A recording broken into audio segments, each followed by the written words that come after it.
मैं 20 साल की हूँ। मैं कभी रिश्तों में विश्वास नहीं करती थी, न ही दोस्ती में। लेकिन एक लड़का है जिससे मुझे आज भी प्यार है। ये प्यार ऐसा है जो न तो चाहत से शुरू हुआ, न ही किसी इच्छा से बंधा। चाहतें बदल जाती हैं, पर यह प्यार कभी नहीं बदला। कभी उसकी याद बिना वजह हंसा देती है, तो कभी अकेले में आंसू ले आती है। लोग कहते हैं कि जिसे चाहो उसे पालो, पर क्या यही प्यार है? मुझे उसकी खुशी से प्यार है, उसके आंसुओं से भी। हम एक ही गांव के हैं, पर पहले वह मेरे लिए बस एक अजनबी था। मैं उसे देखती थी, लेकिन कुछ खास नहीं लगता था। मेरा स्वभाव ही ऐसा है कि मैं कम बात करती हूँ, और आज भी वही हूँ। एक दिन मैं अपने घर वालों के साथ हंस रही थी, जोर जोर से। तभी वह पास से गुजरा और मेरी तरफ देखा। उसकी नज़र से लगा जैसे उसे मेरा हंसना पसंद नहीं आया। वह चुपचाप चला गया। बाद में मैंने सोचा कि शायद उसे तेज आवाज़ अच्छी नहीं लगी, और मैं मुस्कुरा दी। कुछ महीनों बाद एक शाम मैं सोकर उठी और अपने घर के खंभे के पास खड़ी हो गई। मेरा मन शांत था। तभी मेरी नज़र सामने की छत पर पड़ी, जहां वह दीवार पर कुछ लिख रहा था। मैं उसे देखती रही। अचानक मेरे मन में ख्याल आया, काश वह मेरा नाम लिख रहा होता। यह सोचकर मैं आज भी हैरान होती हूँ कि ऐसा विचार कहाँ से आया। यह नामुमकिन था, फिर भी मन में ठहर गया। उसके बाद उसे देखकर हंसी आती थी, क्योंकि मैं जानती थी कि यह सिर्फ एक सपना है। समय बीतता गया, 7 महीने, और धीरे धीरे उसे देखना अच्छा लगने लगा। एक दिन मैं अपनी खिड़की पर बैठी थी। वह वहां से गुजरा और मुझे देखकर मुस्कुराया। मेरी नज़र उससे मिली और मैं घबरा गई। उसने मुझे मुस्कुराते हुए देख लिया था।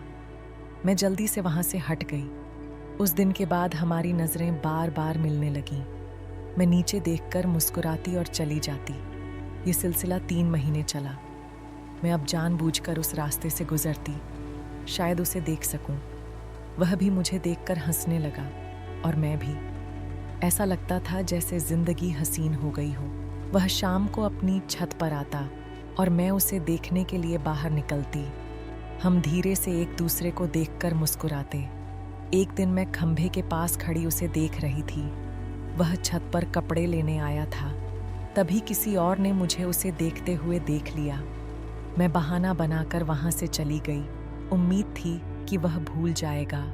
उन दिनों मुझे दिल तू ही बता गाना बहुत पसंद था। कोचिंग जाते वक्त इसे सुनती और मन खुश हो जाता। एक दिन सर ने पूछा, आजकल बहुत खुश लग रही हो, क्या बात है? मैंने घबरा कर कहा, कुछ नहीं। एक दिन मेरी सहेली आई और बोली, पसंद अच्छी है। मैं समझ नहीं पाई। उसने बताया कि उसने उससे पूछा था कि हमारे बीच क्या है। पहले तो वह चौंका, फिर बोला, हाँ सही है। यह सुनकर मेरी खुशी का ठिकाना नहीं रहा। कुछ दिनों बाद मैंने उसे चॉकलेट का पैकेट भेजा। डर था कि कहीं मना न कर दे, पर उसने ले लिया। फिर मैंने एक गुलाब भेजा। उसने लिया, पर सहेली से कहा, कोई देख लेगा। मुझे कुछ नहीं चाहिए, बस उसका प्यार ही काफी है। उसने यह भी कहा कि मुझे पढ़ाई पर ध्यान देना चाहिए, क्योंकि परीक्षा नजदीक थी। यह सुनकर अच्छा लगा कि कोई मेरी फिक्र करता है। परीक्षा के दौरान हर पेपर से पहले मैं उसे याद करती। होली आई, लेकिन उसकी दादी का देहांत हो गया था। वह उदास था और मैंने भी होली नहीं खेली। उसे परीक्षा देते देखती और शाम को छत से उसकी एक झलक पाती। परीक्षा खत्म हुई तो मैंने सहेली से उसका नंबर मांगा। उसने दे दिया। मैंने सुबह 7:30 बजे उसे मैसेज किया, गुड मॉर्निंग, आप कैसे हैं? वह मैसेज मैंने बार बार पढ़ा। फिर एक रात मैंने लिखा, कांटों के बदले फूल क्या देंगे, आंसुओं के बदले खुशी क्या देंगे। हम चाहते हैं आपसे उम्र भर का साथ। आप इस सवाल का जवाब क्या देंगे? मुझे शायरी पसंद आने लगी थी। एक सुबह मैंने उसे कॉल किया, पर घबराहट में बोल नहीं पाई। उसने कहा, हाँ बोलिए। मैंने पूछा, कितनी गर्लफ्रेंड है आपकी? उसने कहा। पहले कोई नहीं थी, अब आप हैं। हमने एक दूसरे का हाल पूछा और उसने जल्दी फोन रख दिया, शायद कोई देख न ले। मेरे जन्मदिन पर मैंने फिर कॉल किया। मैंने कहा, सपने जैसा लग रहा है कि आपसे बात हो रही है। आपको बहुत याद किया। वह बोला, मुझे नहीं पता था कि आप मुझे इतना याद करती हैं।